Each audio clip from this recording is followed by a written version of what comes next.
यदि आपको यह वीडियो पसंद आती है दोस्तों तो वीडियो को लाइक करें, चैनल को सब्सक्राइब करें।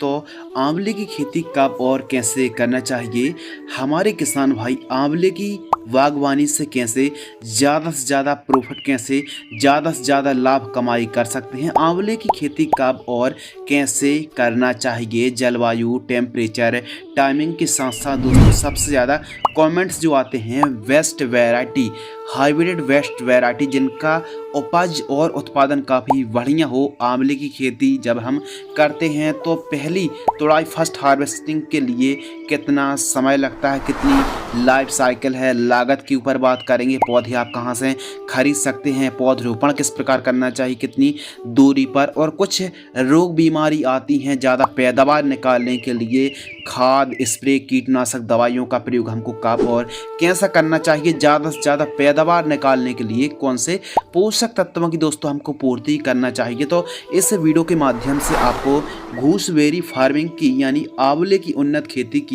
A to Z डिटेल में विस्तार के साथ दोस्तों संपूर्ण जानकारी शेयर करने वाले हैं, तो वीडियो पर बने रहिए। चलिए शुरू करते हैं। चैनल पर पहली बार आए हैं तो चैनल को सब्सक्राइब कर लीजिए। मैं हूं आपका होस्ट एंड दोस्त शिव कुमार। चलिए स्टार्ट करते हैं। सबसे पहले दोस्तों बात करते हैं अनुकूल समय। तो आंवले की बागवानी के लिए सबसे जो बढ़िया टाइमिंग है दोस्तों पौधरोपण का, वो है जुलाई से लेकर सितंबर के मध्य। यदि आप पौधरोपण करते हैं तो बहुत ही शानदार बढ़वार देखने के लिए मिलने वाली काफ़ी परफेक्ट टाइमिंग है। जलवायु और टेम्परेचर की ऊपर बात करें तो आंवला की खेती नम तथा शुष्क दोनों जलवायु में इसको सफलतापूर्वक आप उगा सकते हैं, खेती की जा सकती है। और नम जलवायु में अच्छी तरीके से यह फलता फूलता है। थोड़ा सा स्टार्टिंग के जो दिन होते पाले से बचाना बहुत ज़्यादा ज़रूरी है। 2-3 साल बाद पौधे पर ठंड या फिर बहुत ज़्यादा गर्मी का कोई भी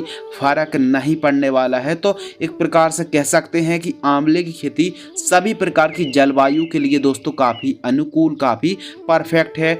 ठंडे नम आर्द्र जलवायु पर बहुत अच्छी बढ़वार देखने के लिए मिलती है। टेम्परेचर की ऊपर बात करें तो न्यूनतम टेम्परेचर दोस्तों 8 से 10 डिग्री सेल्सियस और अधिकतम की बात करें तो 35 से लेकर 38 डिग्री सेल्सियस तक का टेम्परेचर काफ़ी अनुकूल माना जाता है। भूमि और खेत की तैयारी के ऊपर दोस्तों डिस्कशन करते हैं तो भूमि खासकर काली मिट्टी है, काली दोमट है, बलुई भूमि है, चिकनी मिट्टी है, और साथ ही आप पीली भूमि पर भी आप आंवले की खेती कर सकते हैं। लाल मिट्टी पर भी, जैसे महाराष्ट्र की जो काफ़ी एरिया पर लाल भूमि है तो वहाँ पर भी आप सफलतापूर्वक आंवले की खेती कर सकते हैं। बस मृदा की पीएच वैल्यू 6.5 से 7.5-8 तक दोस्तों चल जाती है। खेत की तैयारी आपको एक बार कम से कम गहराई में चलने वाले, जैसे खासकर प्लाऊ से आपको पहली जुताई कराना चाहिए। उसके बाद हैरों की मदद से मिट्टी को ठीक तरीके से भुरभुरी करा लेना है। खेत के चारों साइड साफ सफाई होना बहुत ज़्यादा ज़रूरी है। जंगली जानवर यदि दोस्तों परेशान करते हैं तो तारबंदी भी होना बहुत ज़्यादा ज़रूरी है। 5-5.5 फीट वाली जो ग्रीन नेट आती है खेत के चारों साइड आप खींच लीजिए। एकदम खेत के चारों साइड साफ सफाई के साथ साथ उत्तम जल निकास का प्रबंध होना चाहिए। और भूमि जितनी ज़्यादा कार्बनिक पदार्थ होंगे, जितनी ज़्यादा जीवाश्म पदार्थ वाली सॉइल होगी, उतनी ही अच्छी भूमि से हमको उतनी ही बढ़िया पैदावार और बढ़वार देखने के लिए मिलने वाली है। खासकर वानस्पतिक अवस्था पर आप, जैसे भूमि अच्छी उपजाऊ है तो फिर बहुत अच्छा उत्पादन आपको आंवले की बागवानी से दोस्तों मिलने वाला है। इस प्रकार आपको भूमि और खेत की तैयारी करना चाहिए। उन्नतशील किस्मों के ऊपर दोस्तों बात करते हैं। काफ़ी ज़्यादा कमेंट्स इस टॉपिक पर आते हैं तो इस वीडियो के माध्यम से हम आपको 5-6 वैरायटी के नाम बतलाएंगे, उनकी खासियत क्या है आइए समझते हैं। तो नंबर 1 जो वैरायटी है NA6 के नाम से आती है, NA7, NA10 के नाम से आती है, साथ ही लक्ष्मी के नाम से आती है, और साथ ही चकैया के साथ साथ फ्रांसिस जो वैरायटी है, जो कि NA सीरीज़ की जो वैरायटी है वो काफ़ी बढ़िया है।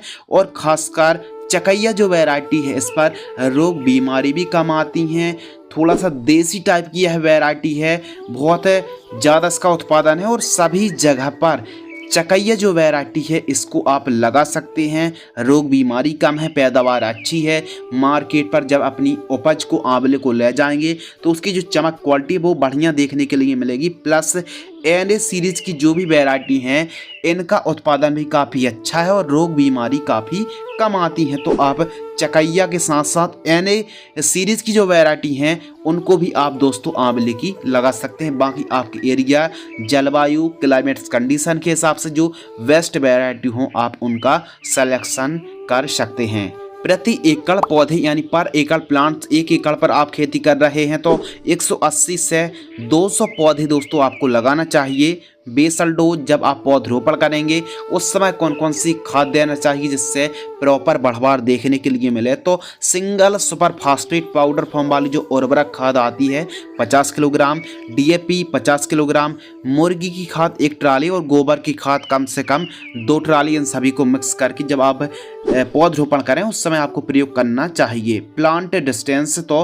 पौधे से पौधे की दूरी 12 फीट और लान से लान की दूरी आपको 15 फीट रखनी चाहिए। इस डिस्टेंस के हिसाब से 180 पौधे के आसपास आपको 1 एकड़ में पौधे लगने वाले संपूर्ण जानकारी प्रति एकड़ की दर से दोस्तों बतला रहे हैं। तो इस डिस्टेंस को आप फॉलो करें, बहुत ही बेहतरीन डिस्टेंस माना जाता है। बेड तैयार, तो बेड तैयार करना बहुत ज़्यादा ज़रूरी है। हो सकता है बरसात के दिनों पर जहां पर आपने पौधरोपण किया है वहां पर पानी ना भरे, तो इसके लिए बेड विधि से ही आपको खेती करना चाहिए। बेड मेकर या फिर बेड राइजर से यदि आप बेड तैयार कराते हैं तो जल भराव की समस्या नहीं आएगी, बढ़वार भी काफ़ी बढ़िया देखने के लिए मिलेगी। तो बेड से बेड की दूरी 15 फीट, बेड की ऊंचाई 1 फीट और बेड की चौड़ाई 2.5 से लेकर 3 फीट के आसपास दोस्तों आपको बेड की चौड़ाई रखनी चाहिए। इस प्रकार बेड प्रिपरेशन कराना चाहिए। ड्रिप एरीगेशन, तो यह बागवानी 20 mm बटन ड्रिपर वाली आप ड्रिप को लगवा सकते हैं। मल्चिंग पेपर उतना ज़्यादा खास नहीं है, आप चाहें तो ऑप्शनल है, फिर भी लगवा सकते हैं। मल्चिंग पेपर लगवा रहे हैं तो 30 माइक्रोन का मल्चिंग पेपर लगा सकते हैं, लेकिन हमारे हिसाब से मल्चिंग पेपर नहीं लगाना चाहिए। बिना मल्चिंग पेपर पर भी आप इस फसल की ईल्ड उत्पादन फसल को तैयार कर सकते हैं। प्लांट्स रेट के ऊपर बात करें तो आप यदि बहुत अधिक क्वांटिटी पर पौधे को बाय करते हैं, ट्रस्टेबल नर्सरी से पौधे को खरीदते हैं तो 35 से लेकर 40 रुपये के आसपास प्रति पौधा की कीमत देखने के लिए दोस्तों मिलने वाले हैं, जो कि ग्राफ्टेड पौधे होंगे। प्लांटेशन के ऊपर बात करें तो बागवानी नर्सरी से आपको पौधे बाय कर लेना है। पौधे नहीं मिल पा रहे हैं तो जो कृषि विश्वविद्यालय है नज़दीक का, वहाँ पर आप संपर्क कर सकते हैं। दोस्तों जहाँ पर आपको प्लांटेशन करना है वहाँ पर 15 दिन पहले 2x2 यानी 2 फीट चौड़ा 2 फीट गहरा गड्ढा खोदकर 15 दिन की तेज धूप लगाना है। 15 दिन से लेकर 30 दिन के आसपास की तेज धूप लगाना है, जिससे हार्मफुल इंसेक्ट हैं, फंगस हैं या फिर जड़ में नुकसान पहुंचाने वाले हार्मफुल कीटों को कंट्रोल करने में बहुत ही आसानी होगी। तेज धूप लगा लीजिए।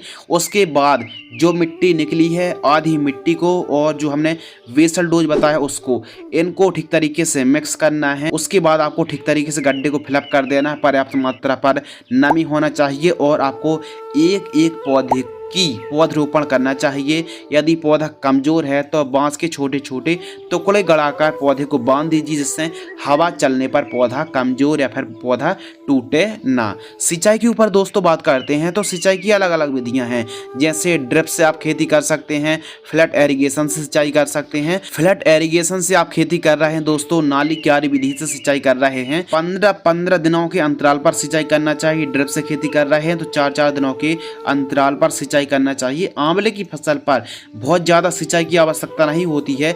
कम सिंचाई पर कम लागत पर अच्छा प्रॉफिट देने वाली आंवले की बागवानी भी दोस्तों आप कर सकते हैं। इस प्रकार आपको वाटर मैनेजमेंट को सुधार के रखना चाहिए। खरपतवार नियंत्रण के ऊपर बात करते हैं, वीट कंट्रोल, तो निराई गुड़ाई सबसे बेस्ट है। फर्स्ट निराई गुड़ाई 4 से 5 मंथ के आसपास की फसल होती है दोस्तों, एवं सेकंड निराई गुड़ाई 7 से लेकर 8 मंथ के आसपास की फसल होती है। तो हमको सेकंड निराई गुड़ाई करनी चाहिए, खरपतवार मुक्त फसल रखनी चाहिए। इससे काफ़ी हद तक कीटों पर कंट्रोल देखने के लिए मिलता है। इंटरक्रॉपिंग के ऊपर दोस्तों बात करते हैं, क्योंकि आंवले की जो बागवानी है लंबे समय बाद आपको हार्वेस्टिंग मिलने वाली है। तो जो स्पेस है, लान से लान की जो दूरी है दोस्तों, वहाँ पर आप अलग अलग सब्जियों को उगा सकते हैं। जैसे मोटी फसलें हैं, गेहूं है, चना है, मसूर, इसके अलावा धनिया, मेथी, पालक, टमाटर, मिर्च, बीन्स, बरबट्टी, शिमला, अदरक, हल्दी, सोयाबीन के साथ साथ मूली, गाजर को दोस्तों आप उगा सकते हैं। काफ़ी अच्छा प्रॉफिट कमाई कर सकते हैं। खरपतवार भी नहीं उग पाएगा और प्रॉपर आप हरी सब्जियों को उगाकर काफ़ी अच्छा प्रॉफिट भी निकाल पाएंगे। और आपकी जो आंवले की बागवानी है वो भी तैयार हो रही हो। तो जब तक तैयार ना हो रही हो, अलग अलग सब्जियों को, अलग अलग फसलों की इंटरक्रॉपिंग करके आप प्रॉफिट कमाई कर सकते हैं। अनुकूल राज्यों के ऊपर दोस्तों बात करते हैं। वैसे तो उत्तर प्रदेश अकेला 60% भारत पर 60% के आसपास केवल उत्तर प्रदेश पर दोस्तों आंवले का उत्पादन होता है। खासकर उत्तर प्रदेश, मध्य प्रदेश, छत्तीसगढ़, झारखंड, बिहार, पश्चिम बंगाल, गुजरात, राजस्थान पर सबसे ज़्यादा अनुकूल राज्य दोस्तों माने जाते हैं आंवले की खेती करने के लिए। फर्स्ट जो हार्वेस्टिंग है 3 से 4 साल के आसपास का पौधा होता है तो हार्वेस्टिंग चालू हो जाती है। लेकिन पूर्ण विकसित जो पौधा है 6 से 7 साल के आसपास का पौधा पूर्ण विकसित माना जाता है। लाइफ साइकिल के ऊपर दोस्तों बात करते हैं तो आंवले की जो बागवानी है दोस्तों, यह एक बहुवर्षीय पौधा है और एक बार पौधरोपण करने के बाद आपको लंबे समय तक दोस्तों आप लाभ निकाल सकते हैं। उत्पादन के ऊपर दोस्तों बात करते हैं तो एक पौधे से, एक स्वस्थ पौधे से 90 किलोग्राम के आसपास दोस्तों फल की प्राप्ति होती है। पूर्ण विकसित पौधा 1 एकड़ में 200 पौधे लगाए हैं तो 18,000 केजी यानी दोस्तों 180 कुंटल के आसपास 1 एकड़ में पैदावार होती है। पौधा जैसे जैसे विकसित होता जाएगा उस हिसाब से पैदावार दोस्तों बढ़ने वाली है। बाजार भाव के ऊपर दोस्तों बात करते हैं, मार्केटिंग रेट के ऊपर बात करते हैं तो 20 रुपये केजी से लेकर 40 रुपये केजी के मध्य हमारे किसान भाइयों को कीमतें, बाजार भाव देखने के लिए मिलने वाली हैं। लागत के ऊपर बात करें तो 1 एकड़ में आंवले की खेती पर 55,000 रुपये से लेकर 60,000 रुपये के आसपास 1 एकड़ में कॉस्ट लगने वाली है। मुनाफा के ऊपर दोस्तों बात कर लेते हैं तो यदि हमारे किसान भाइयों को 30 रुपये केजी का रेट मिल जाता है यानी 3,000 रुपये कुंटल और 180 कुंटल ही पैदावार मान लेते हैं तो 3,000 में 180 का इंटू कर देंगे दोस्तों तो 3,60,000 रुपये के आसपास हमारा मुनाफा आ गया। मुनाफा में से लागत को घटा देंगे, लागत लगी 60,000, मुनाफा हुआ 3,60,000। नेट प्रॉफिट शुद्ध लाभ दोस्तों हमारा आ गया 3 लाख रुपए। तो हमारे किसान भाई आंवले की खेती करके नेट प्रॉफिट 1 एकड़ से 3 लाख रुपए आप कम से कम लागत वाली यह फसल है। अगले टॉपिक के ऊपर दोस्तों बात करते हैं फलों की तोड़ाई यानी हार्वेस्टिंग। तो आंवले की जो फसल है नवंबर से लेकर दिसंबर के माह के मध्य पूर्ण रूप से जो फल होते हैं वो पक जाते हैं और इस समय फलों की आप तोड़ाई कर सकते हैं। फलों के रंगों पर थोड़ा सा हल्का सा बदलाव या फिर पीलापन देखने के लिए मिलना शुरू हो जाए या फिर सुर्खी आने लगे तब आपको एक समझना चाहिए कि फल एकदम हार्वेस्टिंग के लिए तैयार हो गए हैं। आपको डंडे या फिर डायरेक्ट मिट्टी पर नहीं गिराना चाहिए, आपको सावधानी पूर्वक हाथों से तोड़ना चाहिए और उसके बाद आपको पैकिंग करके मार्केट पर ले जाकर बिक्री कर देना चाहिए। लोकल मार्केट पर भी आप आंवले की बिक्री कर सकते हैं दोस्तों, आंवले की मार्केटिंग कर सकते हैं, ईजिली बिक जाता है और काफ़ी अच्छे बाजार भाव पर हमको रेट और कीमतें देखने के लिए मिलती हैं। स्प्रे शेड्यूल के ऊपर दोस्तों बात करते हैं जो कि काफ़ी ज़्यादा इम्पोर्टेंट और अनिवार्य है। आइए बात करते हैं कीट प्रबंधन के ऊपर कौन कौन सी बीमारी आती हैं। तो प्रमुख रूप से मिलीबाग, एफिड, ब्लू मोल्ड के नाम से आती है, पत्ती खाने वाली इल्ली है, दीमक है। इसके अलावा दोस्तों छाल भेदक का प्रकोप देखने के लिए मिलता है, अनार की तितली है। इसके अलावा सूट गॉल मेकर का प्रकोप देखने के लिए मिलता है, गांठ बनाने वाला कीट, रस्ट, छाल खाने वाली सुंडी के साथ साथ पित्त वाली जो सुंडी होती है और साथ ही अंदरूनी गलन और स्कैब की समस्या दोस्तों देखने के लिए मिलती है। तो बीमारी तो कई प्रकार की हैं। आइए बात करते हैं इलाज के बारे में कि जो बीमारी आती है या फिर बीमारी ही ना है तो कौन से हमको सस्ते स्प्रे करना चाहिए, आइए समझते हैं। फर्स्ट जो स्प्रे है दोस्तों 1 से 2 माह के मध्य की फसल होती है तो वायर कंपनी की कॉन्फिडोर इंसेक्टिसाइड 15 ml, यूपीएल की साफ फंगिसाइड 40 ग्राम 15 लीटर की दर से आपको स्प्रे करना चाहिए। सेकेंड स्प्रे 3 से 4 माह के मध्य की फसल होती है तो नीम oil 30 ml, Antracol 40 ml 15 litre की दर से, एंट्राकॉल फंगिसाइड 40 ग्राम 15 लीटर की दर से आपको स्प्रे करना चाहिए। थर्ड स्प्रे 6 से 7 माह की मध्य फसल होती है तो इन दोनों को 15 लीटर की दर से स्प्रे कर सकते हैं। फोर्थ स्प्रे 8 से 10 माह के मध्य की फसल होती है दोस्तों, तो इन दोनों को 15 लीटर की दर से स्प्रे करना चाहिए। फ्लावरिंग स्टेज पर एक कॉम्बिनेशन आपको अप्लाई करना है जो कि काफ़ी ज़्यादा इम्पोर्टेंट है और उत्पादन बढ़ाने वाला है। तो वायर की प्लानफिक्स 4 ml, डुपॉन्ट की कर्जेट 60 ग्राम, यूपीएल की लांसर गोल्ड 40 ग्राम 15 लीटर की दर से आपको स्प्रे करना चाहिए। स्प्रेडर यानी सिलिकॉन चिप को मिलाकर ही आपको स्प्रे करना चाहिए। तो फ्रेंड्स, जो भी आप स्प्रे कर रहे हैं आवश्यकता अनुसार ही आपको स्प्रे शेड्यूल चलाना चाहिए। यदि बीमारी और रोग का प्रकोप कम है तो स्प्रे को भी आप कम कर सकते हैं। अगले महत्वपूर्ण विषय के ऊपर दोस्तों बात करते हैं फर्टिगेशन शेड्यूल यानी खाद का शेड्यूल।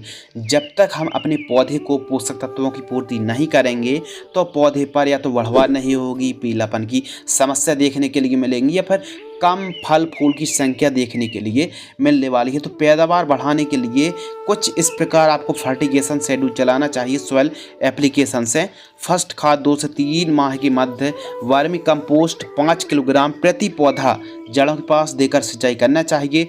सेकंड खाद 4 से 5 माह के मध्य की फसल होती है तो यूरिया 50 ग्राम, डीएपी 50 ग्राम प्रति पौधा जड़ों के पास देकर सिंचाई दोस्तों आपको करना चाहिए। जड़ों से लगभग 6 से 7 इंच दूर जड़ों के पास देकर सिंचाई करनी चाहिए। थर्ड खाद के ऊपर बात करते हैं। 6 से 7 माह के मध्य माइक्रो न्यूट्रिएंट 3 किलो, यूरिया खाद 5 किलो, इन दोनों को मिक्स करना है और प्रति एकड़ जड़ों के पास देकर सिंचाई करनी चाहिए।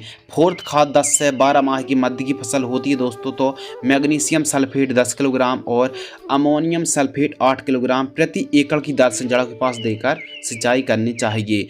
फ्रूटिंग स्टेज से 5-10 दिन पहले इस कॉम्बिनेशन को अप्लाई करें।